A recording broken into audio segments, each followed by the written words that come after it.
Are you getting any sleep? If you're not, let's talk about it.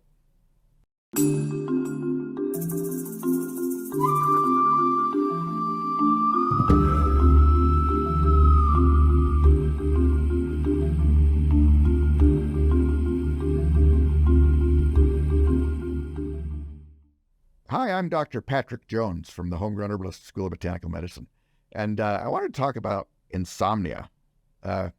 Insomnia is like the worst thing in the world, you know? I mean, not being able to sleep when you're trying to sleep. I mean, the only thing worse than that would be some guy you don't even know popping up out of your nightstand when you're trying to sleep and he's doing a YouTube video or some. I'm really sorry, lady. I was doing this. I can do this somewhere else. Sorry. That was awkward. Anyway, it's no fun to not sleep, right? And there's all kinds of things that we can do about it. So let's start with just some general principles first. And then, of course, because I'm the crazy herb guy, we'll talk about some plants. But there's some things we can do that have nothing to do with plants. The first one is to eat right. Wait a minute. Did I say this didn't have to do with plants? It kind of does. There's an old saying that you are what you eat, right? And do you really want to be this guy? No, you don't want to be this guy. None of these foods are really food.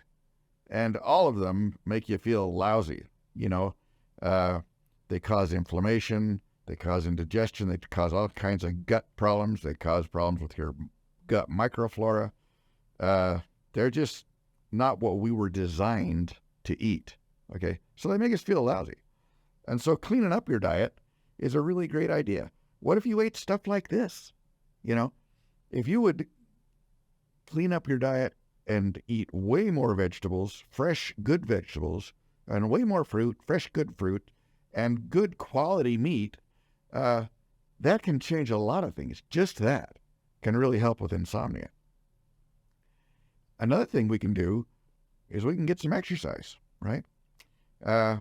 And when I say get some exercise, I don't mean you have to go to the gym and work out for 2 hours, pump an iron. You know, you don't have to be Arnold Schwarzenegger. Just get on your bike and go for a ride. If you don't have a bike, go for a walk, right? And certainly a little more aerobic is better and a little more activity is better. But, you know, anything you do is going to be a lot better than not doing anything. So getting a little exercise can often help. It improves circulation. It decreases stress markedly. The chemistry of stress is decreased markedly by exercising. You know, in the old days, we used to run away from scary things. You know, that's what adrenaline's for. That's what stress hormones and the fight or flight sympathetic nervous system is for, is to get us away from danger, right? And one of the ways your adrenal glands knows that you're okay is if you exert yourself for a little while and then you stop, right? Because your adrenal glands can't see anything. Poor little guys are down there in the dark. Anybody know what's going on in there? I don't know. Can't see anything. But he ran for a long time and then he quit. So he must have got away from the bear. All right. Well, we can probably cut back on the adrenaline, cut back on the cortisol, let the guy relax. He's safe or he wouldn't have quit running, right? I mean, that's obvious. And so you can kind of outsmart your adrenal glands just by getting some exercise. The other thing you can do is you can make sleep a habit. And what does that even mean? Making sleep a habit? Well, you know, you need to make it so that bedtime is bedtime, right? Bedtime is not the time to put together your sales report for your big business meeting tomorrow, right? You don't want to get in the habit. You don't want to get into bed and have your brain say, oh, I'm in bed. It must be time to get some work done. It must be time to eat Doritos and watch a movie. It must be time for me to check my Facebook page, right? No. Let your brain think that when it hits the pillow, it's time to sleep. Bedtime is for this, right? It's for sleeping. And if there's other stuff you got to do, go somewhere else and do it. Don't do it in bed. Don't do it at bedtime. You have to get into the habit. You have to retrain your body and your brain that when you lie down on the bed, it's because you're going to go to sleep. And it's a habit. And anything that distracts from that habit, anything that's different than that activity or that complete lack of activity is not something that you ought to be doing. The next thing we can do is we can decrease stress. How many of us feel like this gal? You know, and it doesn't matter whether you're a college kid during finals week or if you're a mom that has to get one kid to ballet lessons and one kid to Little League and then go to a PTA meeting and then finish her project for work tomorrow. I mean, there's all kinds of stressors in our life.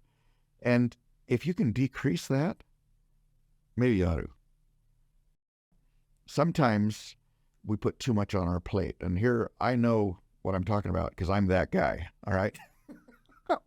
I mean, I had a full-time veterinary practice. I had a full-time naturopathy practice. I had a full-time herb supplement company, and I had an herb school, right?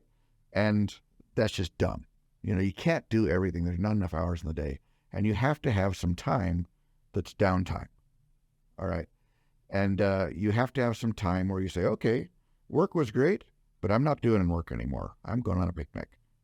Work was great, but I'm going to play with my kids.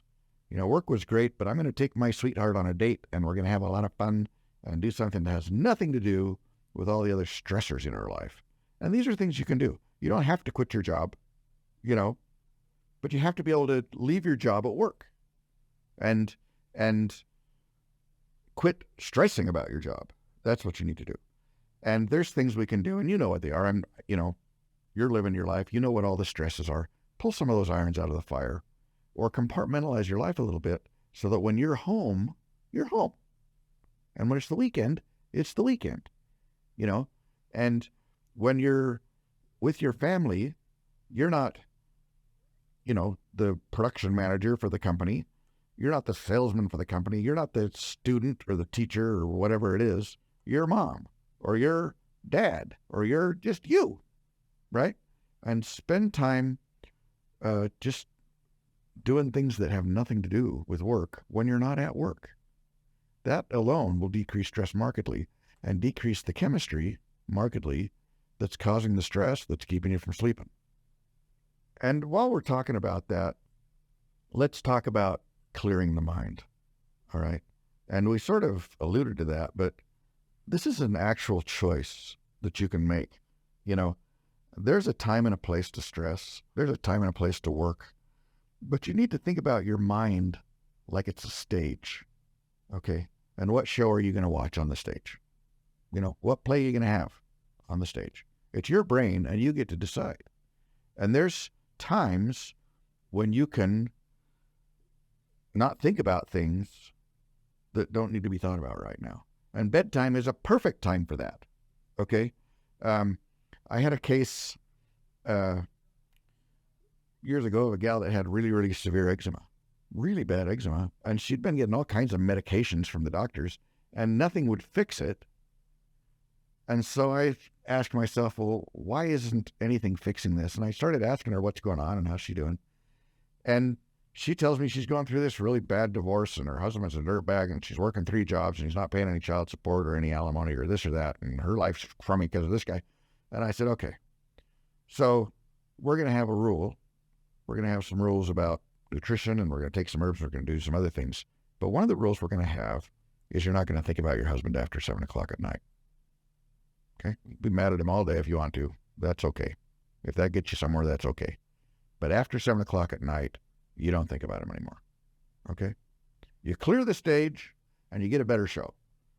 Because if you lay there in bed thinking about work or thinking about the rotten thing that guy said, right? Or thinking about your kid that's a disaster or thinking about the big thing you have to plan, then you're not sleeping. Okay? You got to clear your mind, think about peaceful things, think about calming things. If you're a man, think about nothing. Women can't do that because their brains are connected to all kinds of important stuff. Men have a nothing box. We can just lay there and not think about anything. But if you're not a man and you have a really good brain that thinks about a lot of stuff at once, even you can think about something that's not going to keep you up all night. So clear the mind.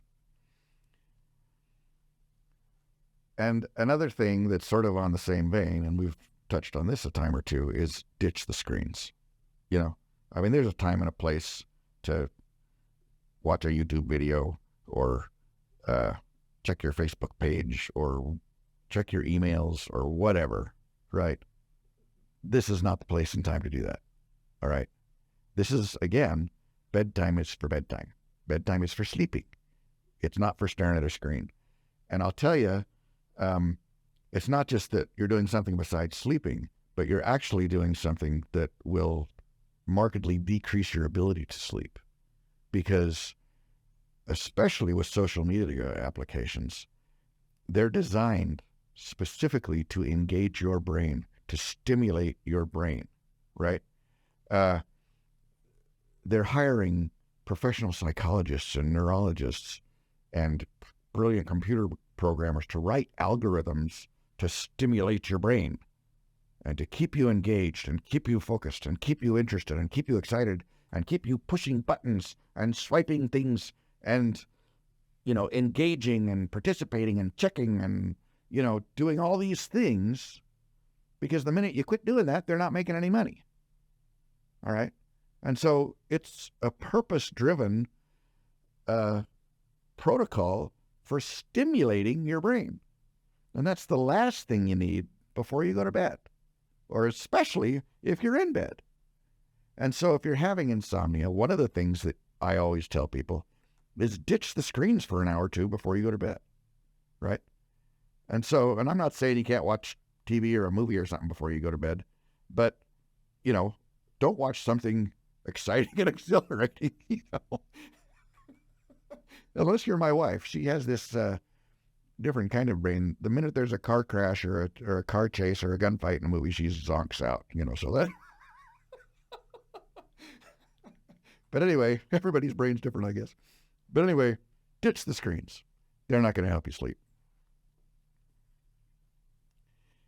Okay, so let's talk about some plants, because there are some amazing plants. And honestly, we're going to talk about, 5 of them maybe, that are really good for insomnia. But there's 100 of them. And, even the 5 we're going to talk about, we're only going to be just scratching the surface on the amazing things that they can do for your brain and for your body and for your insomnia is barely the tip of the iceberg for any of these species of plants. If you want to really get deep in, come join us at the Homegrown Herbalist School of Botanical Medicine, and we really get into some depth, and we really talk about what plants can do. Every plant in this little video we're doing, we talk about for hours in the school. One plant for hours, because it does 15 things in an amazing way, And there's all kinds of applications. But for sleep, there's a lot of plants that are really great. Let's talk about some of them. So this is Siberian Ginseng. And I know somebody that knows something about plants are saying, what the heck's he? Wait a minute. Ginseng's a stimulant. Ginseng wakes you up. Yeah, it does. This one helps you sleep. And it's interesting. I discovered this by accident. It's not like I read in a book somewhere, oh, ginseng will help you sleep. It's just the opposite of that. Ginseng is the best thing in the world to get you past 3 o'clock in the afternoon without a Mountain Dew. It's a stimulating, tonic, exciting thing. But Siberian ginseng and the other ginsengs, Panax ginseng, American ginseng, but especially Siberian ginseng, I find, helps you sleep at night. And everybody that I put on this herb for something else tells me they sleep better. Oh, why is that? Well, it's because Siberian ginseng balances neurotransmitters. It improves brain function, right? And it helps your brain do what it's supposed to do. And believe it or not, one of the things your brain is supposed to do is help you sleep at night. Okay? The brain produces melatonin. The brain shuts things off and turns things on and does all kinds of things to make your body sleep. And when you take an herb that nourishes your brain, that supports your brain, that helps your brain and balances your brain chemistry, guess what? You sleep better. Now, don't take this before bedtime or you'll be up all night counting sheep, right? But if you're taking it earlier in the day, you're taking it late afternoon to help you get past late afternoon without falling asleep, it's a fantastic supplement. The root's the medicine. Siberian ginseng, Eleutherococcus senticosus. In the trade, a lot of times they call it eleuthero. Here's another really great one. And this is an herb that's not sedating either. Not sedating at all. Take all you want, won't knock you out. Well, so why is it good for insomnia? Well, it's good for insomnia because it's another herb that balances neurochemistry. It really helps with serotonin levels and GABA levels and dopamine levels and all the things that make your brain think that everything's okay, right? And so oat straw is a very calming herb, not in a sedating way, not in a tranquilizing way, but in a neurochemistry balancing way. All right. So it helps you think more clearly. It helps you focus more clearly. It helps you prioritize. It helps you get this done when you need to get this done, and to understand that thing doesn't have to get done and you can quit worrying about it. Right. Fantastic for people that are burning the candle at both ends. Really great for unfrazzling frazzled nerves. That's what oat straw is for. And we say oat straw, that's what we call it, but it's actually milky oats. That's the herb. When you're growing an oat plant, when you squeeze the seeds at a certain level of progression, they're milky and juicy, right? That's when you harvest it. And you harvest the whole thing. You take about the top quarter, top third of the plant. So you're getting leaf and stem and all that other stuff, but you harvest it when the seeds are milky, all right? And these are just regular old oats that you make oatmeal out of, right? You just harvest them before they dry. But like I say, really a fantastic herb for people that are burning the candle at both ends, people that have lots of irons in the fire. It just gives a lot of clarity, a lot of peace, a lot of de-stressing benefits. This is valerian, Valeriana officinalis. And valerian root is the herb. And it's a really calming benefit for insomnia. This one is sedating and tranquilizing. This one really will knock you out and help you sleep. Okay. And so it's really great. You take it a half an hour before you go to bed. It helps you sleep. Interestingly, valerian root has a pretty strong odor. Sort of smells like stinky socks a little bit. And, you can't blame her. A lot of pretty girls are pretty on top, but their socks don't smell great, and valerian's kind of like that. But the fact is that some people find it really offensive. Like they smell valerian and they go, oh, mercy. Can't do that one. And some people go, oh, wow, that's not bad. I heard it was bad. And I find, interestingly, the less bothered they are by the odor, the more likely it is to help them. And the more likely it is that they need it. There's another YouTube video called, what's it called? Your Body's a Better Herbalist Than You Are. It's about pharmacognosy, talking about cravings and talking about the inner instinctive sense that we have that, wow, I really want that. That looks like a good one for me, right? Anyway, I find that true with valerian particularly. But it's a really great plant. It's very, very calming, very sedating. Now, let me tell you one other thing, just as a little side note. Some people who have ADD or ADHD or whatever they're calling it this year, the attention deficit hyperactivity syndromes, some people that have that are wired backwards chemically. And sometimes those people, if you give them valerian, it's a stimulant and it wakes them up more, But if you give them caffeine, it knocks them out because they're backwards. Ritalin, which is the drug they give little ADD kids, or used to anyway, I don't know what they're doing now, was a stimulant, And most kids, if you gave them that, they'd be bouncing off the walls. If you gave it to an ADD kid, it'd calm them down, okay, because they're wired backwards for chemistry, for sedation. And so if you take valerian and it winds you up, you're backwards, take some ginseng and it'll knock you out, okay? So we just do the opposite. Anyway, just be aware of that. This is chamomile, another fabulous plant. The flower's the medicine. There's two flavors. There's German chamomile, which is this one, Matricaria recutita. And there's Roman chamomile, which is Chamomillum nobile. And both of them are fine. They're both just the same medicinally. The flower's the medicine. And this one also is calming and sedating. It helps you get to sleep. And it does 100 other things. I mean, it's an antibiotic. It's got some anti-inflammatory properties. It protects your kidneys. It improves digestion. It's good for colic. It's good. I mean, we could go on and on and on and on about chamomile and all the rest of these guys, like I said. And like I said, if you want to go on and on and on, and really understand what an astounding tool this can be for a dozen problems, come see us at the Homegrown Herbal School of Botanical Medicine. But for insomnia, it's really good. Very calming. It's a little less strong than valerian, and maybe that's a good thing, right? It tastes way better than valerian. That's certainly a good thing for some people. But it's a delightful flower. The German's an annual, and the Roman's a perennial, but either one of them's great. They both work. And even if you plant the annual, you'll never have to plant it again because it's a self-seeding annual, and you'll never get all the flowers. You can try your hardest to get all the flowers harvested, and you'll still get a bazillion seeds, and it'll pop up again next year. So, from a planting and cultivation standpoint, it doesn't matter which one you get. They're both going to be back again next year, whether it's an annual or a perennial. This is Skullcap. Now, Skullcap is in the mint family. Scutellaria lateriflora is the species, but it's in the Lamiaceae family, which is the mint family, which has, peppermint and spearmint. And there's a ton of plants in that family, almost all of them, which have some sedating properties, some calming properties. Lemon balm is a good bedtime tea.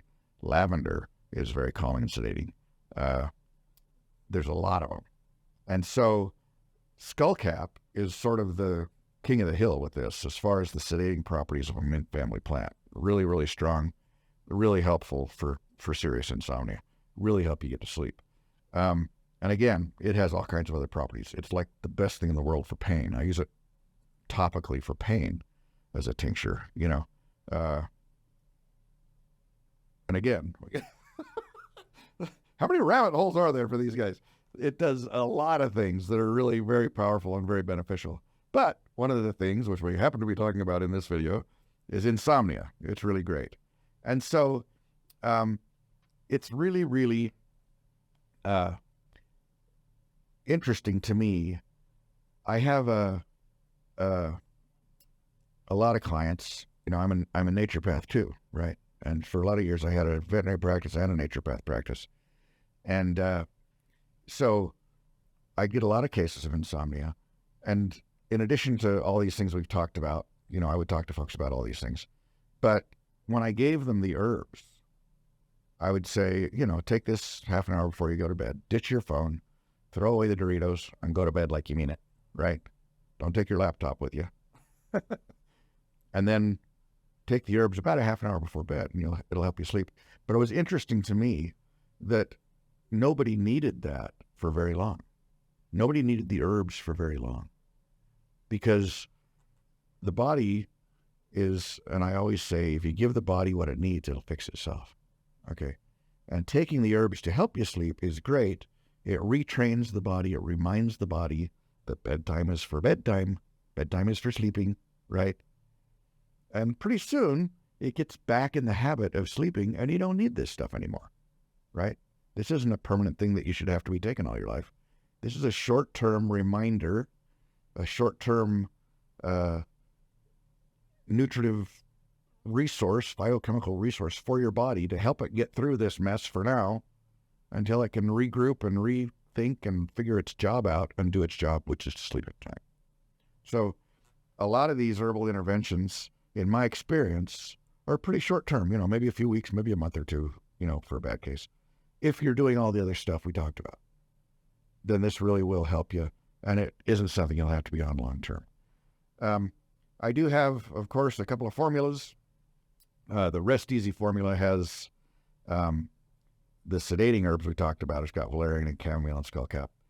And the other formula is the general stress formula, and that one has Siberian Ginseng and Oat Straw and some ginkgo, all of which decrease stress, get you out of that sympathetic fight or flight syndrome and into a more parasympathetic situation where you can get some rest and repair, right?